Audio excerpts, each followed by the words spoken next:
नमस्कार दोस्तों, पाठशाला में आप सभी का स्वागत है। आशा करता हूं कि आप सभी स्वस्थ होंगे, सकुशल होंगे और पूरी तन्मयता के साथ अपनी पढ़ाई कर रहे होंगे। दोस्तों, आज मैं आप लोगों के समक्ष कुछ अति महत्वपूर्ण करंट अफेयर्स लेकर आया हूं जनवरी फरवरी माह से 2024, जो कि संख्या में तो काफ़ी कम है परंतु परीक्षा की दृष्टि से अति महत्वपूर्ण है। प्रतियोगी परीक्षाओं में ये प्रश्न पूछे जाने की संभावनाएं काफ़ी प्रबल हैं। तो बिना समय गंवाए हुए आइए हम लोग शुरू करते हैं जनवरी फरवरी 2024 के कुछ अति महत्वपूर्ण करंट अफेयर्स। भ्रष्टाचार सूचकांक में भारत की जो स्थिति है वो 93 पोजीशन पर है। 180 देशों में 93 रैंकिंग दी गई है भारत को, जो कि पहले 85 थी, अब 93 पे आ गई है। मतलब भ्रष्टाचार सूचकांक में हम लोगों की स्थिति में गिरावट आई है। और पहला स्थान प्राप्त है डेनमार्क को। डेनमार्क में काफ़ी कम भ्रष्टाचार है और 0 से 100 तक में इसके स्कोर को दिया जाता है। तो ध्यान रहे दोस्तों, ये स्कोर है, ये रैंक नहीं है। अगर 0 स्कोर है तो अत्यधिक भ्रष्ट है और 100 है तो बहुत साफ है। तो ये अंक है, इसके आधार पर रैंकिंग दी जाती है, जिसमें भारत का स्कोर 93 है। 93 का मतलब है कि बीच में है भारत, ना तो काफ़ी बेहतर स्थिति है ना ही काफ़ी खराब।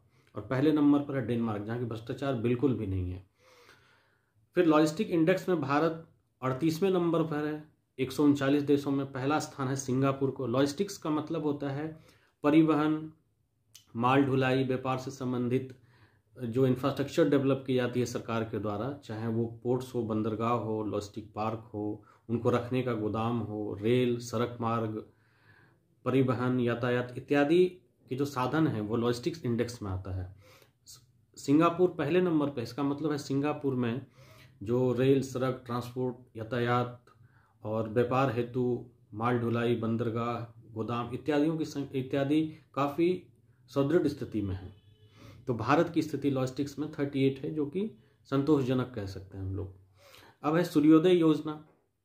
दोस्तों, ये हाल ही में हमारे प्रधानमंत्री द्वारा इसकी घोषणा की गई है। अयोध्या मंदिर के प्राण प्रतिष्ठा के तत्काल बाद ही इसकी घोषणा की गई। इसमें 1 करोड़ घरों की छतों पर लगेगा सौर पैनल, जिससे कि बिजली बनेगा और हमारा जो बिजली की खपत है उसमें कमी आएगी।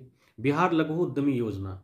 दोस्तों, आपको पता होगा कि हाल ही में बिहार की सरकार के द्वारा जातिगत जनगणना करवाई गई थी, जिसके आधार पर विभिन्न जाति OBC, EBC, SC, ST, general इत्यादि की संख्या मालूम की गई थी। और सरकार का तर्क था कि इसमें हम पिछड़े, अति पिछड़े या जो समाज में निचले पायदान पर खड़े व्यक्ति हैं उनकी संख्या प्राप्त करेंगे, जानेंगे और उसके आधार पर योजनाओं का क्रियान्वयन किया जाएगा। तो उसी संदर्भ में बिहार लघु उद्यमी योजना आई है कि 94 लाख गरीब परिवारों को बिहार से चिन्हित किया गया। पाया गया कि इनकी जो मासिक आमदनी है 6,000 प्रति परिवार से भी कम है, प्रति व्यक्ति से कम है। तो ऐसे 94 लाख गरीब परिवार हैं जिनकी मासिक आय 6,000 रुपये से भी कम है। तो इनको प्रत्येक परिवार को 2 लाख रुपए रोजगार हेतु बिहार सरकार की ओर से मुहैया कराया जाएगा। तो ये काफ़ी महत्वपूर्ण है बिहार लघु उद्यमी योजना। दीघा पटना में डॉक्टर राजेंद्र प्रसाद की 243 फीट ऊंची प्रतिमा लगेगी। डॉक्टर राजेंद्र प्रसाद हमारे प्रथम राष्ट्रपति रहे हैं।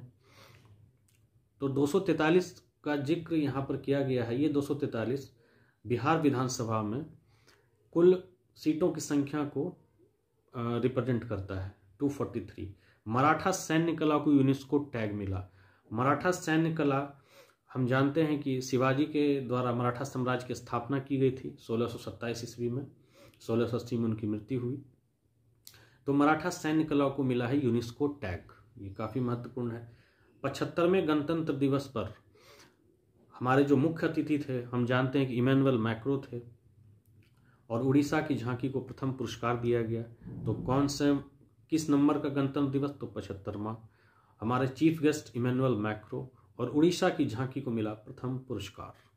दोस्तों, इधर रामसर स्थलों की संख्या में भी बढ़ोतरी हुई है। पहले हम जानते थे कि हमारे भारत में 75 रामसर स्थल हैं अब तक, परंतु हाल ही में 5 अन्य रामसर स्थलों को जोड़ा गया।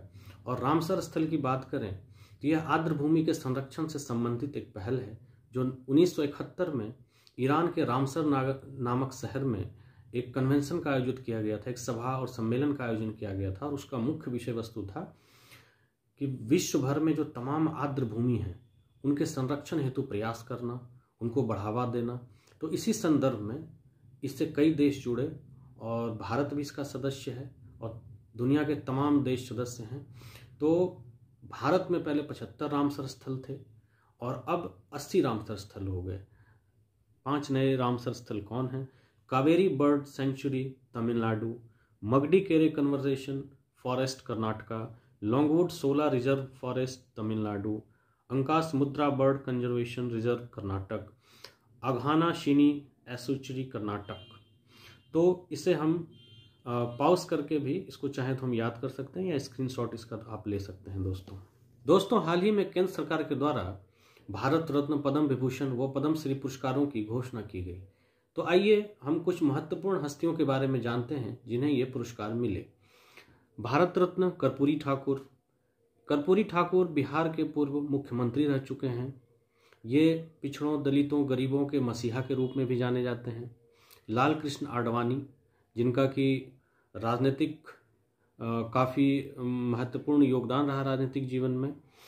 चौधरी चरण सिंह, ये किसानों के मसीहा कहे जाते हैं, किसानों के नेता माने जाते हैं। जब ये प्रधानमंत्री थे या राजनीतिक पदों पर रहे तो इन्होंने किसानों के हित से जुड़े हुए अनेक महत्वपूर्ण फैसले लिए, जिसमें से कृषि आयोग मूल्य की स्थापना करना, किसानों को उनका सही पारिश्रमिक, उनके अन्न की उपज का सही दाम का निर्धारण करना इत्यादि कई फैसले इन्होंने किसानों के हित में लिए और किसानों की लड़ाई लड़ी। नरसिम्हा राव, इन्हें भारत में आर्थिक सुधारों का जनक कहा जाता है। 1991 में जब भारत आर्थिक तंगी से गुजर रहा था, उस समय नरसिम्हा राव ने भारत को आर्थिक संकट से निकालने में काफ़ी महत्वपूर्ण भूमिका अदा की। MS स्वामीनाथन, 1970 के दौर में हरित क्रांति के जनक इन्हें माना जाता है। भारत पहले गेहूं, चावल इत्यादि खाद्यान्नों का निर्यात किया करता था, माफ़ करिएगा, आयात किया करता था। आत्मनिर्भर नहीं था इन खाद्यान्नों के मामले में, परंतु MS स्वामीनाथन के प्रयास से हरित क्रांति के फलस्वरूप आज भारत न सिर्फ महत्वपूर्ण खाद्यान्नों गेहूं, चावल, दलहन इत्यादि का निर्यात कर पाने में सक्षम है, बल्कि भारत 80 करोड़ लोगों को मुफ्त में भोजन भी उपलब्ध करवाता है, खाद्यान्न उपलब्ध करवाता है। तो ये थे कुछ 5 महत्वपूर्ण भारत रत्न: कर्पूरी ठाकुर, लाल कृष्ण आडवाणी, चौधरी चरण सिंह, नरसिम्हा राव, MS स्वामीनाथन।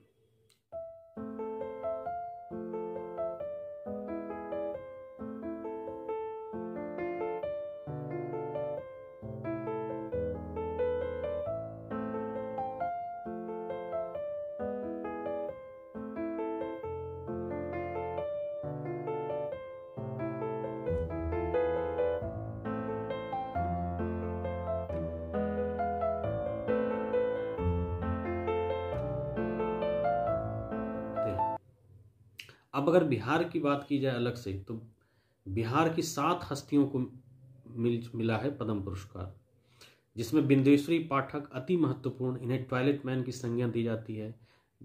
सुलभ शौचालय इत्यादि के निर्माण में इनकी काफ़ी महत्वपूर्ण भूमिका रही है। इन्हें पद्म विभूषण से सम्मानित किया गया। डॉक्टर CP ठाकुर, चिकित्सा के क्षेत्र में इनके उल्लेखनीय योगदान के लिए इन्हें पद्म भूषण दिया गया। सुरेंद्र किशोर पद्मश्री शिक्षा के क्षेत्र में। शिवन पासवान पद्मश्री गोदना कला में। शांति देवी पद्मश्री मिथिला पेंटिंग में। अशोक विश्वास पद्मश्री टिकुली कला में। पंडित राम कुमार मलिक पद्मश्री गायन में। हाल ही में हुए ऑस्ट्रेलियन ओपन में भारत ने उल्लेखनीय जीत दर्ज की है और भारत के लिहाज से यह ऑस्ट्रेलियन ओपन काफ़ी महत्वपूर्ण रहा। तो आइए जानते हैं इसके विजेताओं का नाम। पुरुष वर्ग में जानिक सिनर इटली के, उन्होंने ये खिताब जीता सिंगल्स में। वहीं महिलाओं में आर्यना सर्वलेंका बेलारूस की, उन्होंने सिंगल्स में ऑस्ट्रेलियन ओपन का खिताब जीता।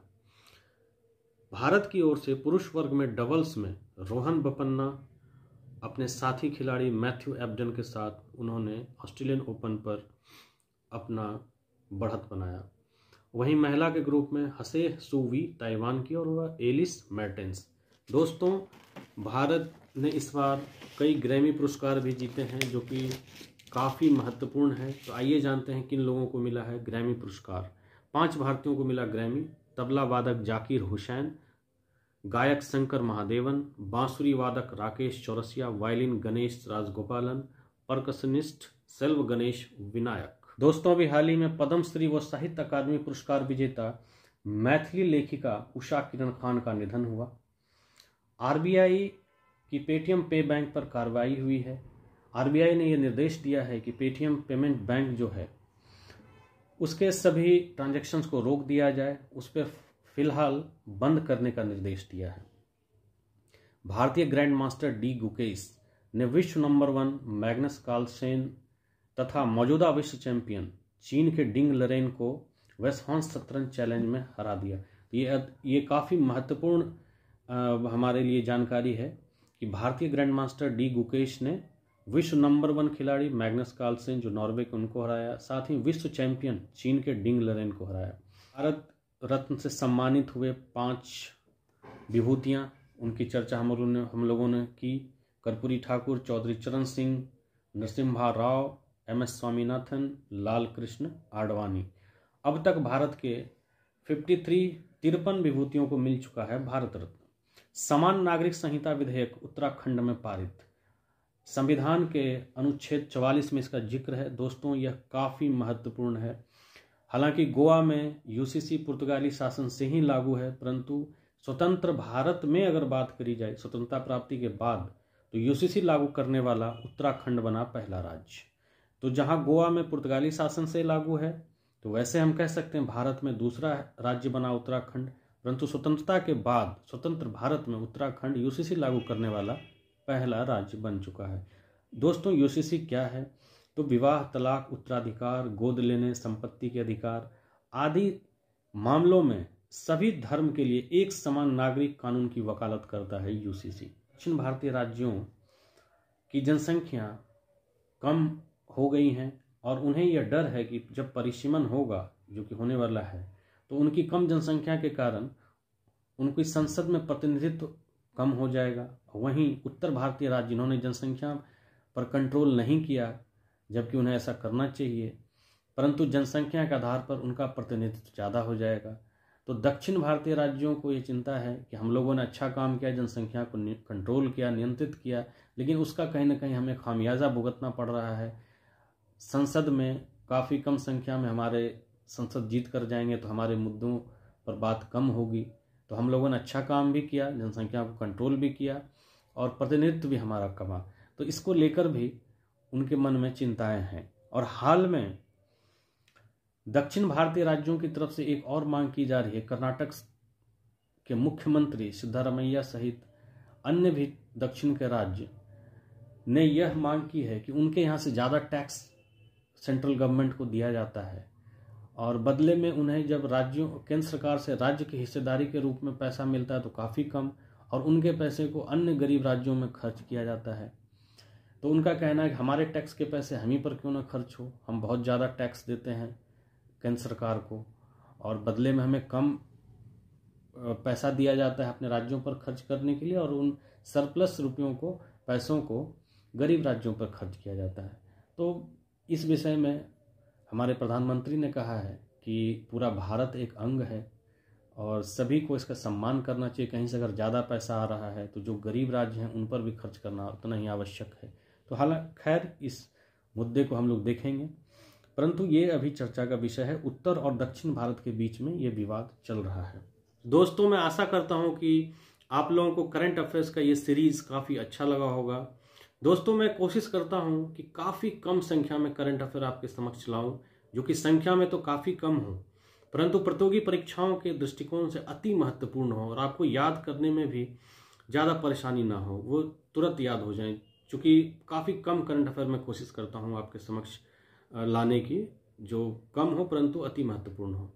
तो दोस्तों, मैं आगे भी भारत रत्न से सम्मानित जो 5 विभूतियाँ हैं उनके बारे में एक संक्षिप्त विवरण लाऊंगा। हालांकि कर्पूरी ठाकुर के संबंध में एक वीडियो मेरा पहले भी आ चुका है, और अभी जो दक्षिण और उत्तर के बीच में दक्षिण भारतीय राज्य और उत्तर भारतीय राज्यों के बीच में एक मुद्दा उठ खड़ा हुआ है, दक्षिण बनाम उत्तर, उसके विषय में भी मैं जल्द एक वीडियो लेकर आऊँगा।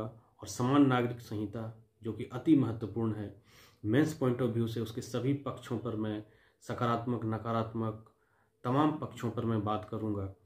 तो दोस्तों, मैं इसी तरह से आपके समक्ष वीडियो लेकर आता रहूं और मेरा हौसला बना रहे, इसके लिए मेरे YouTube चैनल पाठशाला को प्लीज़ सब्सक्राइब करें और बेल आइकन को भी दबा दें।